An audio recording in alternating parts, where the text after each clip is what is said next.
Friends, मैं अविनाश स्वागत करता हूं आप सबका एक बार फिर से फिजिक्स फैक्ट बाय एफएक्स के इस चैनल में। दोस्तों, जैसा कि मैं आप लोगों के साथ जो है उत्तर प्रदेश सामान्य अध्ययन को लेकर चल रहा था, उसी के बीच बीच में मैं जो है संविधान यानी पॉलिटी के सेक्शन भी लगातार अपलोड कर रहा हूं। ये भी सेक्शन आपके लिए उतना ही महत्वपूर्ण है जितना कि आपके लिए जियोग्राफी या उत्तर प्रदेश करंट अफेयर या उत्तर प्रदेश जो है सामान्य अध्ययन की बात करें तो इस सेक्शन से भी काफी अच्छे नंबर भी आते हैं और इस सेक्शन में छोटे मोटे क्वेश्चन घुमा के देते हैं तो हम कर नहीं पाते हैं। उन्हीं सब सेक्शनों को मैं ट्रिक के माध्यम से तो नहीं कह सकता, लेकिन यह है कि एक कॉन्सेप्ट आपको जरूर दे दूंगा जिससे आपको ये पॉलिटी का जो सेक्शन है ये समझने में काफी आसानी मिल जाएगी। तो उसी क्रम को स्टार्ट करते हैं। इससे पहले मैंने 2 वीडियो इस पे अपलोड कर दिया है। उसी क्रम को आगे बढ़ाते हुए आज मैं वीडियो नंबर 3 की बात करूंगा, जिसके अंतर्गत हम लोग पढ़ेंगे संविधान के भाग। तो देखते हैं कि संविधान के भाग क्या होते हैं। जैसे हम लोग के वो होते हैं, यानी किसी भी सब्जेक्ट होते हैं या कोई भी विषय होती है तो उसके उस सब्जेक्ट को समझने के लिए तरह तरह के हम लोग के पाठ बने होते हैं, लेसन 1, लेसन 2, उसी तरीके से इसके भाग बनाए गए। जिस भाग के अंतर्गत ये बताया गया है कि इस भाग के अंदर हम किस चीज का अध्ययन करेंगे। स्पेशली जैसे आपने पढ़ा होगा नागरिकता है तो आप वो है जो है संविधान का भाग 2 है। तो इस तरीके से हम देखते हैं कि अलग अलग भाग में और एक ही टाइप की चीजें वहां पर मौजूद है।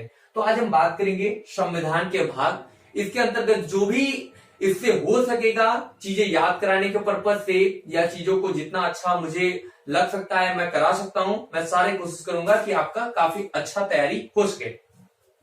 तो पहले बात करते हैं कि संविधान के भाग होते कितने हैं। तो जब हम लोग स्टार्टिंग में बात कर रहे थे, पहले वीडियो के लेक्चर में बात कर रहे थे, तो हमने उसमें बताया था कि आपको जब संविधान बन के तैयार हुआ था, यानी 26 नवंबर जो है 1949 को जब संविधान बनकर तैयार हुआ था, तो उसी समय से 395 अनुच्छेद और 22 भाग और जो है 8 अनुसूचियां थी। तो उसी समय से इसमें भाग कितने हैं आपके 22।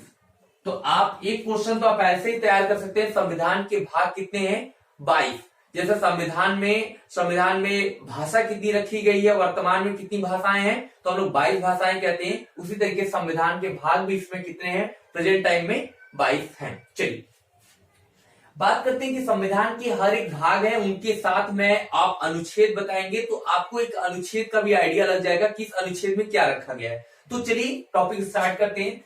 आपके भाग फर्स्ट की बात करते हैं। भाग फर्स्ट में क्या है, भाग प्रथम, इसमें क्या रखा गया है, तो संघ एवं उनके राज्य क्षेत्र। इसको कोशिश मेरी यही रहेगी कि आपको सारी चीजें एक बार आप समझ जाए इस भाग में होता क्या है। तो संघ और उनके राज्य क्षेत्र की बात किया जाता है। जैसे कि हम लोग कहते हैं कि कभी हमारी जो है यानी भारतीय सीमा कभी बढ़ जाती है, तो कभी आप देखते हैं कि कभी कभी 28 राज्य के बाद 29 राज्य हो जाते हैं, उसके बाद जो है 29 राज्य को घटाकर आप 28 फिर पुनः कर लेते हैं। तो इस तरीके का जो परिवर्तन होता है वो किसके अंदर पढ़ेंगे हम लोग, भाग फर्स्ट में। जैसे हम लोग अनुच्छेद की बात करें तो इसके अंतर्गत आपके 4 अनुच्छेद इसके अंदर आपको दिए गए हैं। तो 1 से लेके अनुच्छेद, यहां पे मैं अनुच्छेद भी लिखता रहूंगा, अनुच्छेद आपका जो है 1 से लेकर 4 अनुच्छेद की बात करते हैं। तो अनुच्छेद फर्स्ट में जैसे हम लोग बताते हैं भारत एक संघ है, इस तरीके का। 2 में कि भारत का कोई बाहरी क्षेत्र अगर मतलब जो है बाहरी क्षेत्र जो है भारत में प्रवेश कर जाता है तो उसकी स्थापना है। फिर तीसरे अनुच्छेद में देखते हैं तो स्थापना के साथ उनका नाम है, उनके क्षेत्र सीमा, इन सब का अध्ययन हम अनुच्छेद 3 में करते हैं। अनुच्छेद 4 में इससे रिलेटेड जो प्रावधान किए गए हैं कि कैसे ये वो अंदर आएगा, उसका नामकरण कैसा होगा, इस तरीके से अनुच्छेद 4 के अंतर्गत हम लोग करेंगे। तो पहले भाग में आप देख सकते हैं संघ एवं उनके राज्य क्षेत्र। संघ का मतलब आप इसमें प्रेजेंट टाइम पॉलिटी पढ़ रहे हैं तो आपको समझ में आना चाहिए। अगर आप संघ को नहीं जान रहे तो संघ का मतलब होता है केंद्र, यानी जो हमारी गवर्नमेंट है, यानी संघ और उनके राज्य क्षेत्र। सभी संघ की बात की है, यानी केंद्र सरकार और राज्य सरकार के जो मतलब तरह तरह से मतलब उनके क्षेत्र हैं, उनका अध्ययन किसमें करते हैं, भाग फर्स्ट में करते हैं कि भारत का क्षेत्र कितना है, भारत में कितने राज्य हैं, उनका नामकरण क्या है, उनकी सीमा क्या है और उनके क्षेत्र क्या है। इस प्रकार का जो हम अध्ययन करते हैं भाग फर्स्ट में करते हैं। आते हैं भाग दो में। भाग दो में क्या है, तो आपके भाग दो में जो है नागरिकता है।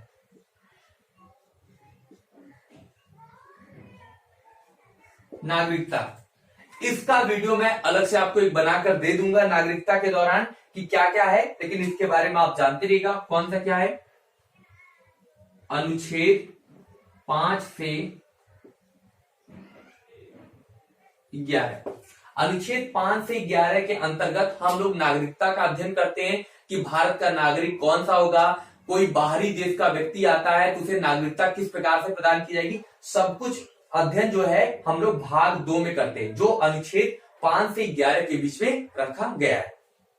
इसी के क्रम में जो मैं एक अलग वीडियो जो बना दूंगा उसमें सीएए का जो है वो दिखा देंगे कि इसमें क्या संशोधन किया गया है। तो वो संशोधन का जो जितने हैं मतलब जो 1955 के संशोधन में जो जो कार्य किए गए हैं, जितने जितने भी आपके संशोधन किए गए हैं, उन सारे संशोधनों को हम अलग से नागरिकता वाले टॉपिक में पढ़ लिया जाएगा। ठीक है, बात अगला करते हैं। तो भाग जो 3 है, भाग 3 आपका मोस्ट इंपॉर्टेंट है, इससे अक्सर क्वेश्चन आते हैं। भाग 3 में क्या रखा गया है, तो भाग 3 में आपके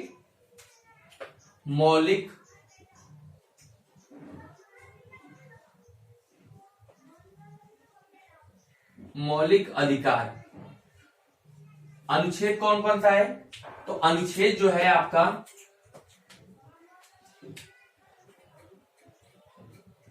अनुच्छेद 12 से 35।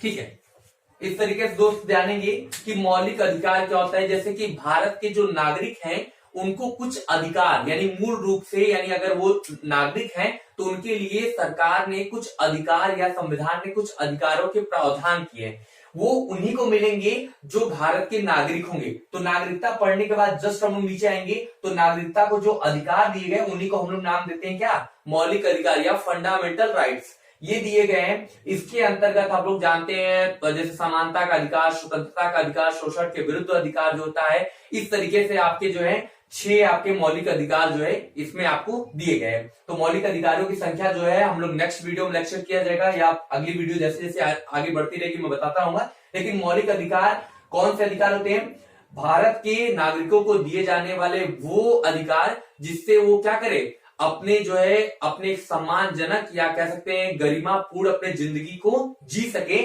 ऐसे अधिकारों को हम बोलते हैं मौलिक अधिकार। ये किस भाग में निर्मित है, तो भाग 3 में मौलिक अधिकारों का वर्णन है जो अनुच्छेद 12 से 35 के बीच में रखा गया है। जब इसको मैं अलग से डिस्कस करूंगा तो वहां पे मैं आपको क्लियर कर दूंगा। आते हैं भाग 4। भाग 4 क्या है, तो भाग 4 के अंतर्गत जो है हम लोग देखते हैं, भाग 4 में आपका भाग 3 हो गया, भाग 4 में हम लोग देखते हैं नीति निर्देशक तत्व। नीति निर्देशक तत्व अनुच्छेद कौन सा है, तो आप अनुच्छेद जानते हैं, अनुच्छेद जो है आपका हो जाएगा यानी 36 से 51। ठीक है, 36 से 51 के बीच में नीति निर्देशक तत्व। बात करते हैं कि नीति निर्देशक तत्व होता क्या है, तो नीति निर्देशक तत्व के द्वारा हम इन तत्वों को क्या किया जाता है, कुछ ऐसे मतलब सरकार के द्वारा कुछ ऐसे मतलब विकास कार्य को छोड़ा जाता है जिसको न्यायालय में चुनौती नहीं दी जा सकती है। ठीक है, कुछ ऐसे विषय वस्तु को जो है नीति निर्देशक तत्व में शामिल किया गया है जिसको न्यायालय में या सुप्रीम कोर्ट में चुनौती नहीं दी जा सकती। न्यायालय का मतलब सुप्रीम कोर्ट ही नहीं, किसी भी कोर्ट में उसको चुनौती नहीं दी सकती। इसके माध्यम से ही हम लोग क्या करते हैं, सरकार का आकलन करते हैं कि कौन सी सरकार हमारे लिए अच्छा है, उसको हम चुनते हैं। क्योंकि जो जितना अच्छा जो है नीति निर्देशक तत्व, मतलब एज एग्जाम्पल जैसे नौकरी हो गई, तो ये जो है सरकार का नीति निर्देशक तत्व है। हम ये इसके लिए रीट दायर नहीं कर सकते कि हमें सरकार नौकरी नहीं दे रही है, इसलिए नहीं। ये क्या है, इसको किसके अंतर्गत रखेंगे, नीति निर्देशक तत्व के अंतर्गत रखेंगे। तो इस नीति निर्देशक तत्व के अंतर्गत हम ये देखते हैं कि हम सरकार का इस नीति निर्देशक तत्व के माध्यम से सरकार का आकलन करते हैं कि कौन सी सरकार हमारे लिए ज्यादा महत्वपूर्ण है या कौन सी सरकार हमारे लिए ज्यादा कार्य करती है। उसे ही हम क्या करते हैं, लोकतंत्र के माध्यम से उसे पुनः चुनते हैं, या जो हमारे लिए खराब वर्क करती है उसे हम दोबारा नहीं चुनते हैं। तो ये किसके अंतर्गत पढ़ेंगे, भाग 4 में नीति निर्देशक तत्व। इसका मैं अलग वीडियो ही बना के दूंगा जिसमें आपके अनुच्छेद 36 से 51 के बीच में वर्णन किया गया है। अनुच्छेद भी साथ में चल रहा है, तो आप समझ सकते हैं, यहां से चीजें आपको ज्यादा आसानी हो जाएगी। भाग अगला देखते हैं, भाग 5। भाग 5 में क्या है, तो भाग 5 में एक इसी में और भाग 4 को भी कर लीजिएगा, ये जरूरी है आपके लिए इसलिए बता रहा हूं। 4 को इसको हम लोग कहते हैं, इसके अंतर्गत हम लोग के मौलिक कर्तव्य को जोड़ा गया है। मौलिक कर्तव्य ये कौन से अनुच्छेद में है, तो अनुच्छेद 51 क।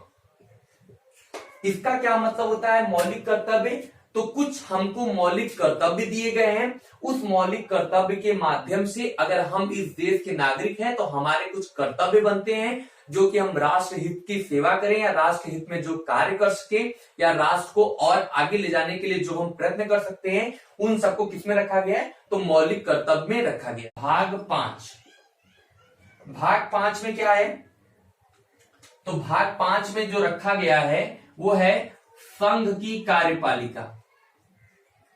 संघ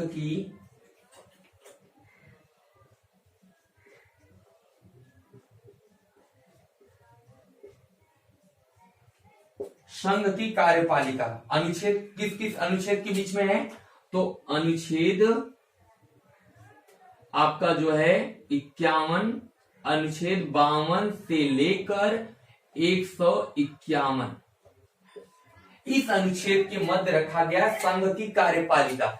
संघ की कार्यपालिका का क्या मतलब होता है, जैसे राष्ट्रपति हो गए, उपराष्ट्रपति हो गए, प्रधानमंत्री हो गए, ये लोग अपना कार्य किस ढंग से कर रहे हैं, इनका कार्य करने की शैली क्या है, इन सब का जो है अध्ययन हम लोग करेंगे भाग 5 में। इसी के अंतर्गत हम लोग विधायिका का अध्ययन करते हैं, जिसमें विधायिका का मतलब संसद, संसद का अध्ययन करते हैं, जिसमें संसद में हम लोग देखते हैं कि आपके लोकसभा है, राज्यसभा है, इन सभी का अध्ययन हम लोग किसमें करते हैं, जो है संघ की कार्यपालिका के अंतर्गत कहते हैं। इसमें जैसे राष्ट्रपति का भी कार्य हो जाएगा, उपराष्ट्रपति का भी आ जाएगा, प्रधानमंत्री का भी आ जाएगा, संसद आ जाएगा, संसद में धन विधेयक, वित्त विधेयक, सारी चीजों का अध्ययन हम लोग किसमें करते हैं, भाग 5 में, जिसको एक बहुत बड़ा जो है एक अनुच्छेद के माध्यम से रखा गया है, संघ की कार्यपालिका। संघ की कार्यपालिका के अंतर्गत हम लोग सभी जो है संघ के यानी जो केंद्र में जो आपके वो हैं यानी कार्य करने वाले जो आपके सदस्य हैं, उन सब के बारे में वो कैसे कार्य करते हैं, इन सब का अध्ययन हम लोग करते हैं संघ की कार्यपालिका में,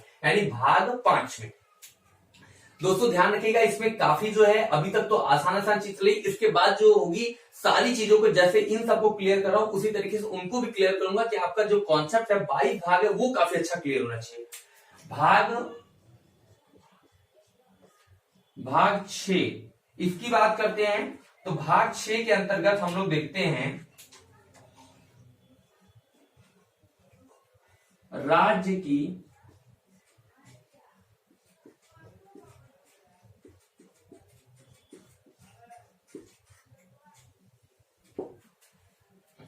की कार्यपालिका। अनुच्छेद किसके किसके बीच में है, तो अनुच्छेद 152 से लेकर 237 के मध्य अनुच्छेद रखा गया है भाग 6 में। राज्य की कार्यपालिका, राज्य की कार्यपालिका मतलब किसी भी राज्य के जो राज्यपाल हैं, मुख्यमंत्री हैं, उप मुख्यमंत्री हैं और वहां की जो विधान परिषद है, विधानसभा है, ये किस ढंग से कार्य करेगी, इन सब का अध्ययन हम लोग भाग 6 में करते हैं। देखिएगा कुछ ज्यादा फर्क नहीं है, इसमें संघ के अंतर्गत हम लोग संसद को भी देखते हैं, प्रधानमंत्री को देखते हैं, राष्ट्रपति को देखते हैं, उपराष्ट्रपति को देखते हैं। जस्ट इसी में राज्य में आते हैं तो इसमें क्या करते हैं हम लोग, विधान परिषद, विधान मंडल, या सॉरी विधान परिषद कह सकते हैं, डाल के आप बोल सकते हैं विधानमंडल, क्योंकि विधानमंडल के दो पार्ट होते हैं, एक विधान परिषद और एक विधानसभा।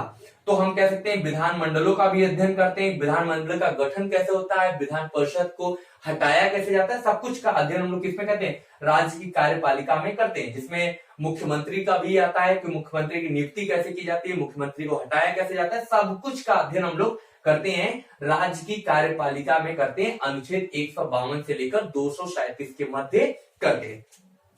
आगे आते हैं, ये आपको तो बहुत आसान होगा, याद हो गया। अब देखते हैं भाग 7। भाग 7 में क्या क्या रखा गया है, तो जो है भाग 7 में देखा जाए तो उनमें ऐसे राज्यों को रखा है, यानी ऐसे कह सकते हैं अनुसूची 1 में वर्णित ख राज्य ये किसमें अनुच्छेद है, तो अनुच्छेद जो है आपका अनुच्छेद 238, ठीक है। इसको हटा भी दिया गया है। क राज्य का दर्जा क्या दिया है, मैं स्टार्टिंग में थोड़ी सी चीजें आपको बस बता दे रहा हूं कि क राज्य क्या होते हैं। शुरुआत में जब हमारा संविधान निर्मित हुआ तो उस समय राज्यों की जो है आर्थिक स्थिति को देखकर उनको 4 भागों में डिवाइड कर दिया गया। उनको मतलब है उनकी जो है आर्थिक स्थिति, उनकी राजनीतिक स्थिति, सारी स्थितियों को ध्यान में रखते उन्हें 4 वर्गों में डिवाइड कर दिया गया। क राज्य में किसको रखा गया, ब्रिटिश प्रांत को रखे गए, जिसमें ब्रिटिश प्रांत का कब्जा था, उनको क राज्य में रख दिया गया क्योंकि वो डेवलप भी ज्यादा थे। ख राज्य में उन राज्यों को रखा गया जो देसी रियासतें थी, यानी जिसमें हम लोग कहते थे जूनागढ़, हैदराबाद, यानी जहां पे राजा लोगों का यानी देसी राजाओं का जहां पे वो था, उनको ख राज्य बोलते थे। ग राज्य में किनको रखते थे, तो ग राज्य में जो है हम केंद्र शासित प्रदेश को रखते थे, और घ राज्य में किसको रखते थे, तो हम अंडमान निकोबार को रखते थे। तो ये ख राज्य का मतलब आप इतना आप तो समझ गए होंगे बड़े आसानी से। ख राज्य का मतलब क्या हुआ, ऐसे राज्य जहां पर देसी रियासतें थी, यानी उन राज्यों के लिए जो प्रावधान किए गए वो भाग 7 में अनुसूची 1 में वर्णित है कि ख राज्य कौन है। ख राज्य का बता ही दिया कि जहां पर देसी रियासतें थी उनके बारे में प्रावधान किया गया है, अनुच्छेद 238 में ये किया गया है। अब बात करते हैं आगे, एक और यहां पे कर लेते हैं नोट। भाग 8 में क्या किया गया है, तो भाग 8 में आप इसको ध्यान रखेंगे, आपको ज्यादा अच्छा समझ में आएगा। इसको हम लोग बोलते हैं संघ राज्य क्षेत्र। संघ राज्य क्षेत्र क्या है, इसके जो आपके अनुच्छेद दिए गए हैं वो है अनुच्छेद 239 से लेकर 242।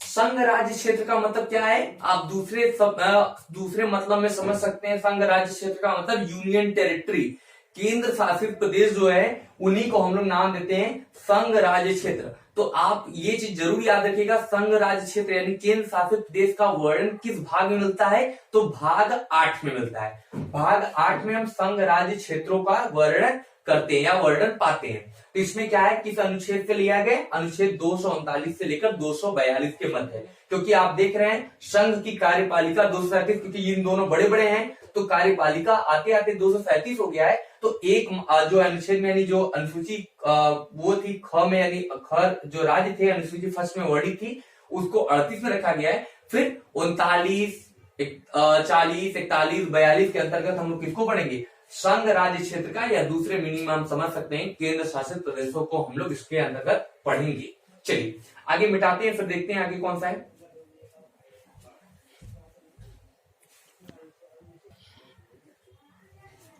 चलिए आगे देखते हैं क्या है।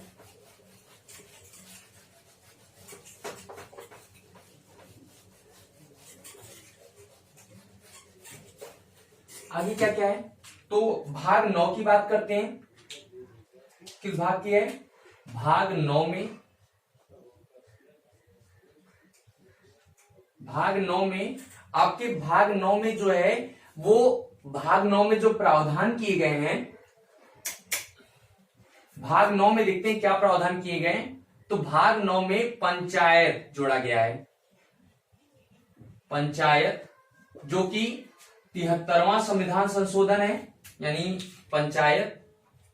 पहले यहां पे लिख लेते हैं, यहां पे कौन से अनुच्छेद में रखा गया है। तो अनुच्छेद जो है वो आपका 243 से लेकर 243 ये आपका अड़ तक लिया गया है पंचायत। और कौन सा संविधान संशोधन है, तो ये 73वां संविधान संशोधन है। ठीक है, ध्यान रखिएगा, संविधान संशोधन अक्सर ये पूछा जाता है, इसलिए मैं वहीं पे इसको मेंशन कर रहा हूं।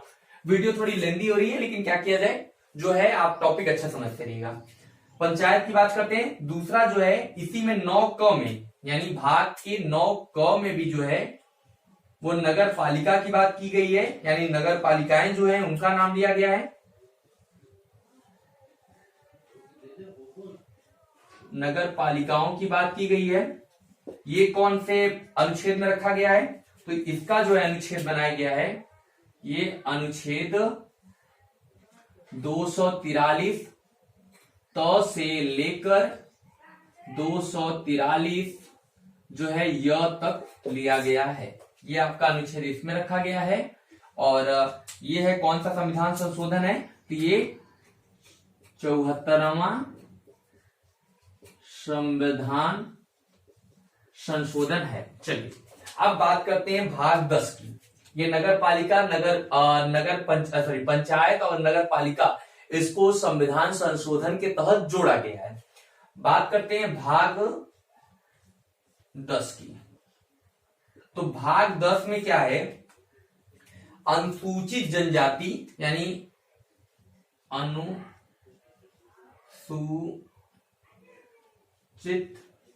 अनुसूचित जाति एवं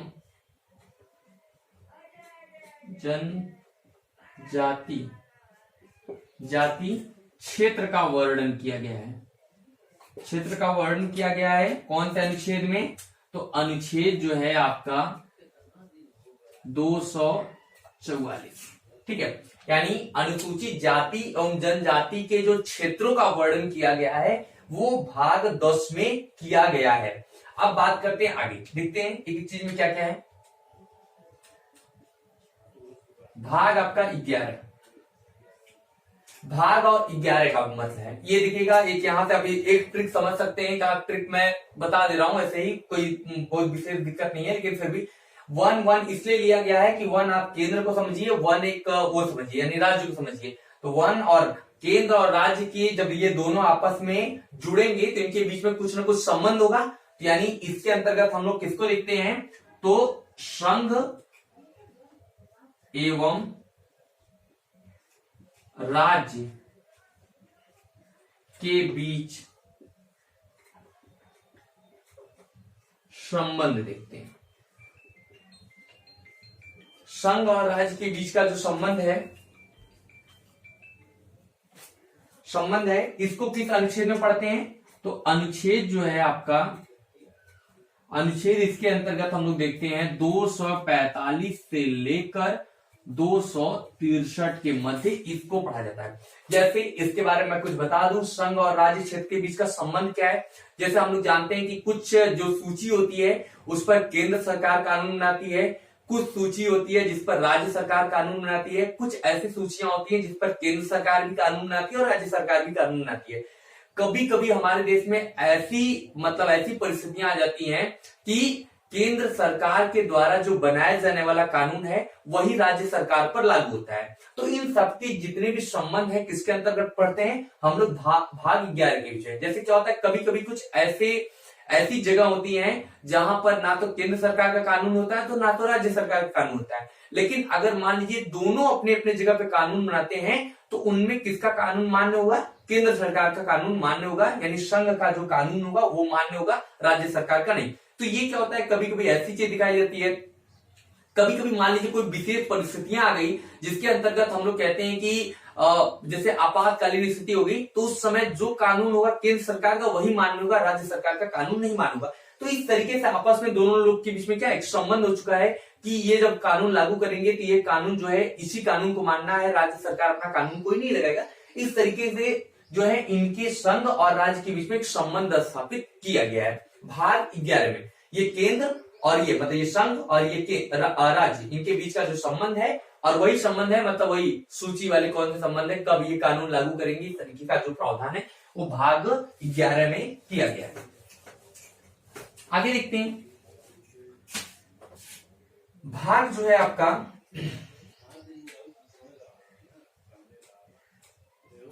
भाग 12।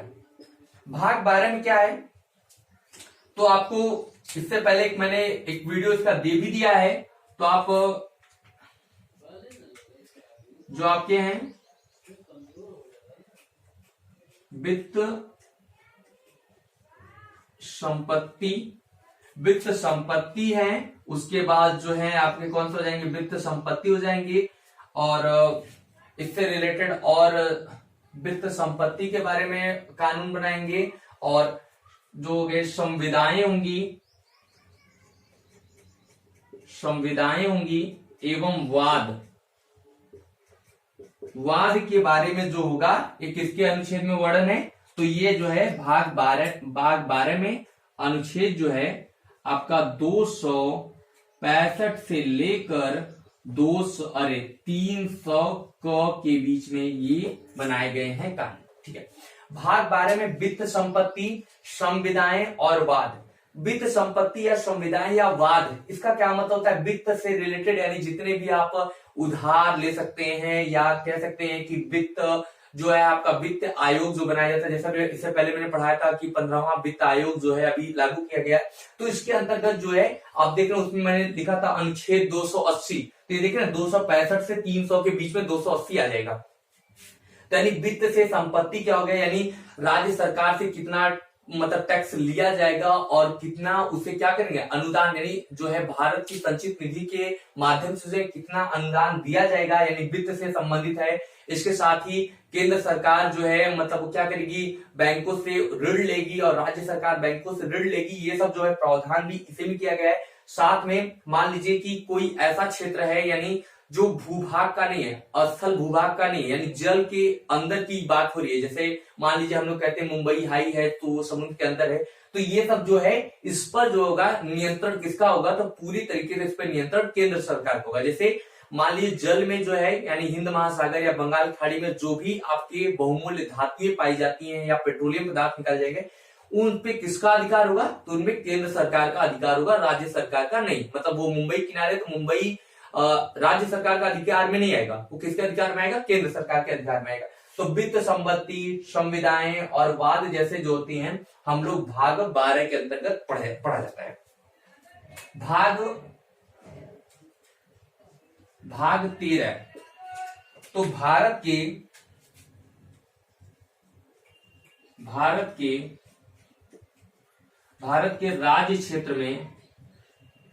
राज्य क्षेत्र में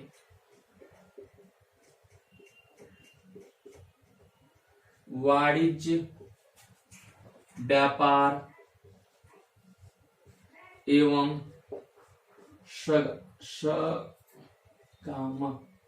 व्यापार से संबंधित, ठीक है ऐसे कर लीजिएगा, व्यापार से संबंधित ये प्रावधान किए गए। कौन से अनुच्छेद में आएंगे, तो अनुच्छेद जो होगा आपका यहां पे लिख दे रहा हूं, अनुच्छेद जो होगा वो 301 से लेकर 307 के मध्य ये किया जाएगा।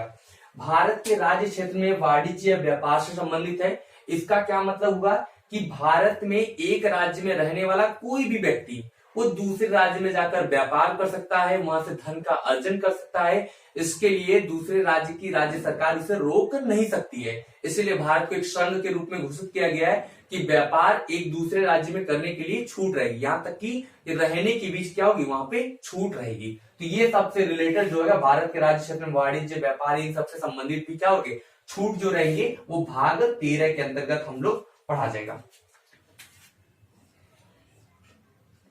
भाग 14, दोस्तों मैं भाग नहीं रहा हूं, धीरे धीरे इसलिए पढ़ा रहा हूं क्योंकि आप जो है अच्छे समझिएगा, क्योंकि सारे चैप्टर को अलग अलग जब क्लियर करेंगे तब यहाँ पे चीजें ज्यादा आपको समझ में आएगी किस भाग की बात की जा रही है। तो भाग 14 में जो है इसके अंतर्गत हम लोग किसका अध्ययन करते हैं, तो भाग 14 जो है संघ एवं राज्य सरकार, संघ एवं राज्य सरकार के अधीन सेवाएं, संघ और राज्य सरकार के अधीन सेवाएं, मैं इसको मिटा दे रहा हूं, अधीन सेवाएं, सेवाएं अनुच्छेद कौन से हैं, अनुच्छेद जो जाएगा आपका यहां से हो गया, यानी 301 खत्म हो गया था, यानी 308 से लेकर 323 के मध्य। संघ और राज्य सरकार के अधीन सेवाओं का क्या मतलब होता है, आपने सुना होगा अखिल भारतीय सेवाएं, जिसमें आपके 3 टाइप के नाम आते हैं, मैं यहां पे लिख दे रहा हूं, IAS, IPS, IFS, Indian administration service, Indian police service, Indian forest service. ये 3 प्रकार के जो सर्विस होते हैं वो किसको बोलते हैं, ये सब बोलते हैं अखिल भारतीय सेवाओं के अंतर्गत आते हैं।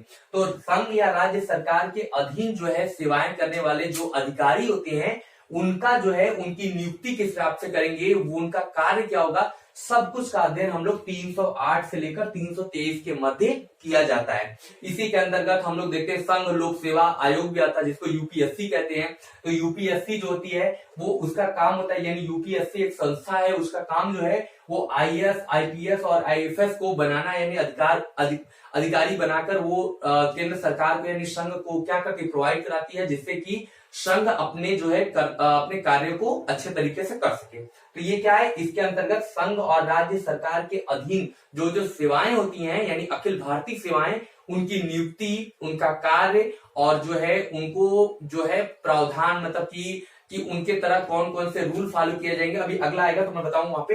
तो इस तरीके से संबंधित जो सेवाएं होती हैं वो हम लोग भाग 14 के अंतर्गत पढ़ेंगे। एक भाग 14 क है, भाग 14 क, इसके अंतर्गत हम लोग देखते हैं अधिकरण आता है। क्या आता है, अधिकरण,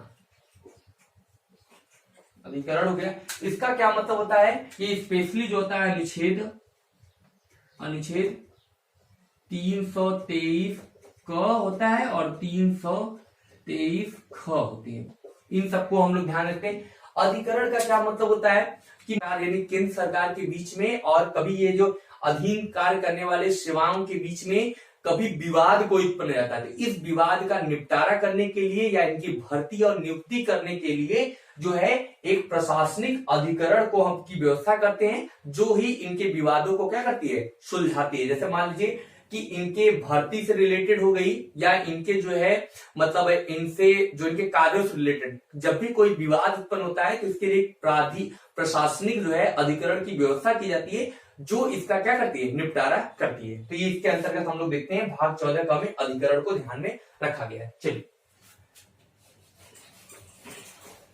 आप स्क्रीनशॉट भी ले सकते हैं, स्क्रीनशॉट ले लेंगे तो आपको ज्यादा हेल्प मिल जाएगा, आपकी चीजें जो होंगी काफी क्लियर हो जाएंगी, तो आप स्क्रीनशॉट भी लेकर आप काम कर सकते हैं।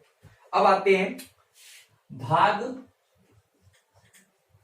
15। भाग 15 में क्या रखा गया है, भाग 15 में जो है आपका है निर्वाचन। कौन से अनुच्छेद में रखा गया है, भैया लोग अनुच्छेद को अच्छे से पढ़िएगा, क्योंकि अनुच्छेद से जब क्वेश्चन बनाएगा तब दिक्कत हो जाएगी आपके लिए। तो हो जाएगा, आप ये देख सकते हैं 324 से लेकर 329। बहुत ध्यान रखिएगा, मैं अनुच्छेद इसीलिए लिख रहा हूं, मैं भाग पढ़ा रहा था, मैं भाग ही पढ़ा सकता था, लेकिन अनुच्छेद इसलिए लिख रहा हूं क्योंकि अनुच्छेद के बारे में थोड़ी जानकारी आपको आइडिया लग जाए किस अनुच्छेद में क्या रखा गया है। भाग 15 में जो है निर्वाचन रखा गया है कि भारत में निर्वाचन किस प्रकार से होगा, निर्वाचन की क्या व्यवस्था की जाएगी, निर्वाचन मंडल का सदस्य कौन होगा, निर्वाचन मंडल के अधिकारी कौन होंगे, इन सभी का जो है हम लोग किस भाग में अध्ययन करते हैं, भाग 15 में इन सबका अध्ययन किया जाता है। निर्वाचन स्पेशली जब पूछा जाता है कि निर्वाचन किस अनुच्छेद से संबंधित है तो हम लोग 324 बताते हैं। भाग 16 इसमें क्या है यानी जो है अनुसूचित जाति, सूचित जाति एवं जनजाति एवं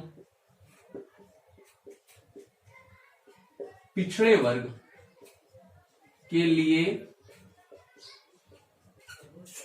विशेष उपबंध किए गए हैं। विशेष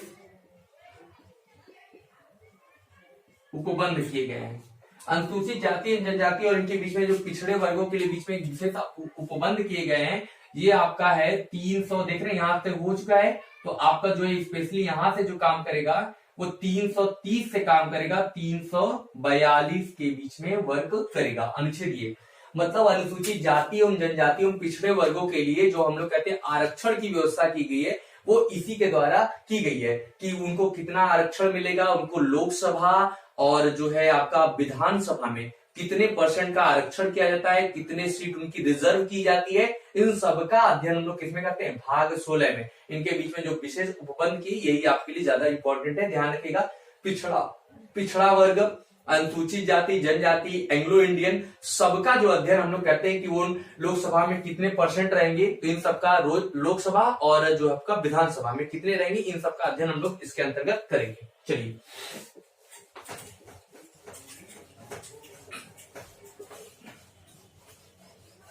आते हैं इसमें भाग, आपके भाग 17, भाग 17 इसके अंतर्गत हम लोग किसका करते हैं, तो इसके अंतर्गत हम लोग देखते हैं राजभाषा। राजभाषा जो होती है वो किस भाग में रखी गई है, तो राजभाषा जो है आपके अनुच्छेद 343 से लेकर 351 के मध्य इसकी व्यवस्था की गई। राजभाषा हिंदी जो रखी गई है उसके बारे में जो उपबंध किए गए ये भाग 17 में। चलिए आगे आते हैं भाग 18। ठीक है, भाग 18 में क्या प्रावधान किए गए हैं, भाग 18 में जो है आपका आपात स्थिति, आपातकालीन स्थिति यानी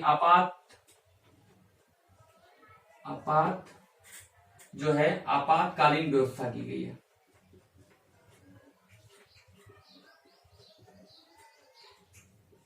आपातकालीन व्यवस्था की गई है जो कहां से लिया गया था, इसका जवाब आप कमेंट बॉक्स में मुझे दीजिएगा।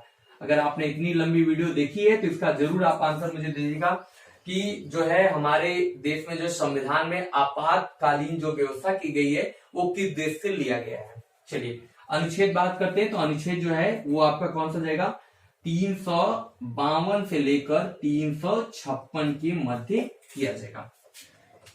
आते हैं भाग 19 क्या है, हाँ इसको समझिएगा, ये आपके थोड़े समझने वाली चीज है। इसमें हम लोग देखते हैं प्रकीर्ण को बात करते हैं। प्रकीर्ण का क्या मतलब होता है, ये आपका जो है 360 है, ये 360 और ये है अनुच्छेद 361 से लेकर 369 के मध्य किया गया है। प्रकीर्ण क्या मतलब होता है, तो हमारे यहाँ जो राज्य, हमारे यहाँ जो सबसे सर्वाधिक सबसे ऊंचे पद पर यानी संघ में सबसे उच्च पदाधिकारी, जैसे आपको राष्ट्रपति और उसके बाद राज्यपाल और जो संबंधित मतलब आपके वो हैं राष्ट्रपति, राज्यपाल और संबंधित जो राज्य व्यवस्था के लोग हैं, उनको क्या किया जाएगा, उनके कार्यकाल के दौरान जो है उनके मतलब अपने कर्तव्यों को निर्वाह करने के दौरान उन्हें क्या किया जाएगा, न्यायालय में उपस्थित नहीं किया जा सकता है। इस बात को अलग से नोट करिएगा कैसे। प्रकीर्ण का क्या मतलब होता है कि जो है हमारे सर्वोच्च जो है, एक मिनट मैं थोड़ा सा देखूं क्या है,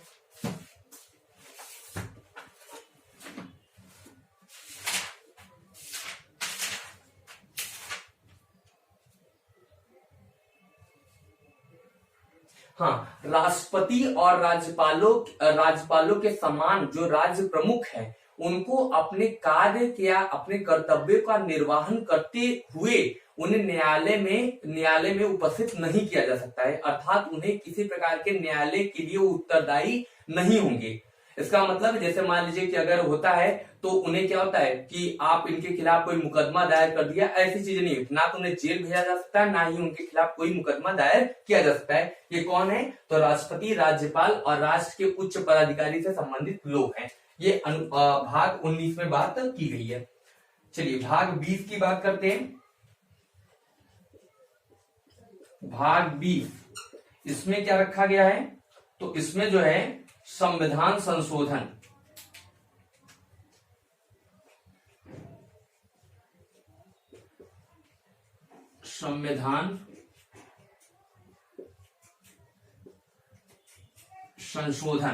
संविधान संशोधन यानी स्पेशली जो होगा वो अनुच्छेद 368 अनुच्छेद में रखा गया है, संविधान संशोधन को रखा गया है। बात करते हैं अब जो आपके 2 बच गए, यानी संविधान संशोधन में यानी संविधान के दौरान जो है कौन कौन से संशोधन होंगे, उनको किसके अनुच्छेद के तहत किया जाएगा? 368 के तहत किया जाएगा। भाग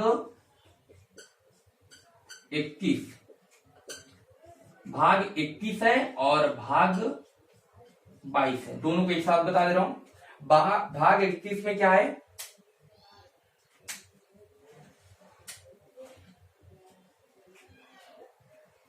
अस्थायी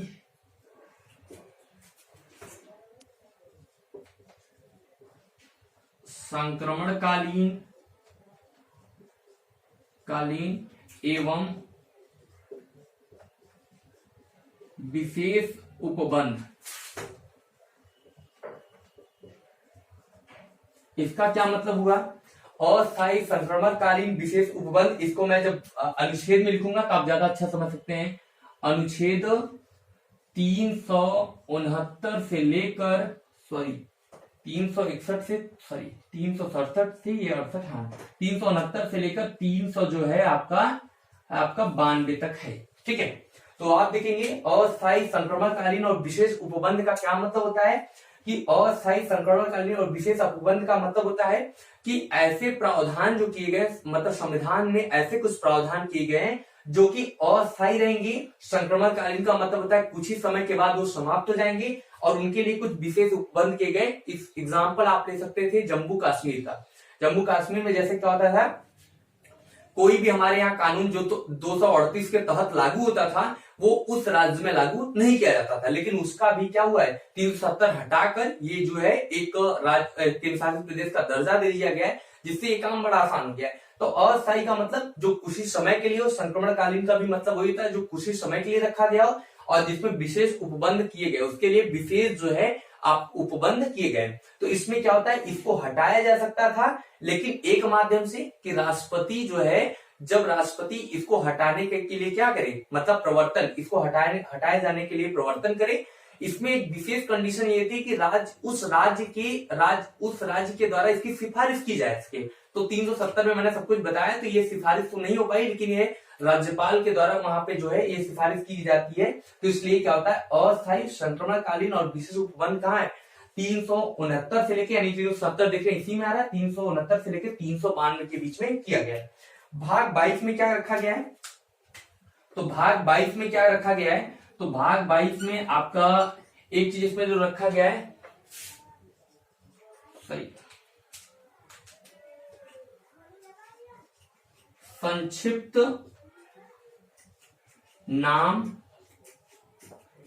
नाम और जो है एक चीज और इसका प्रारंभ, और एक और इसमें रखा गया है हिंदी में प्राधिकृत पाठ। हिंदी में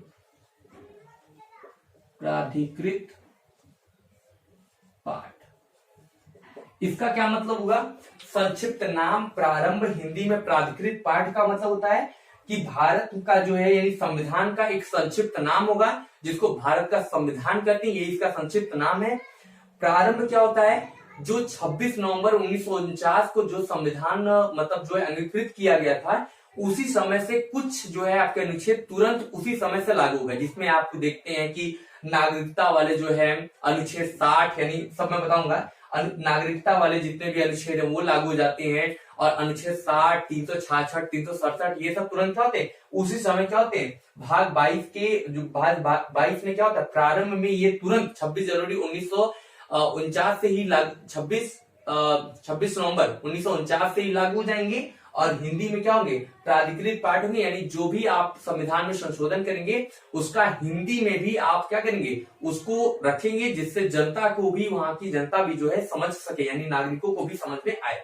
तो इस तरीके से जो संविधान के 22 भाग है मैंने बड़े आराम से धीरे धीरे करके बताया है। अगर आपने इसको समझा है अच्छे से तो बहुत अच्छा किए रहेंगे, और जो है मैं आगे वाले लेक्चर जब पढ़ाऊंगा तो वहां पे काफी आसानी रहेगी।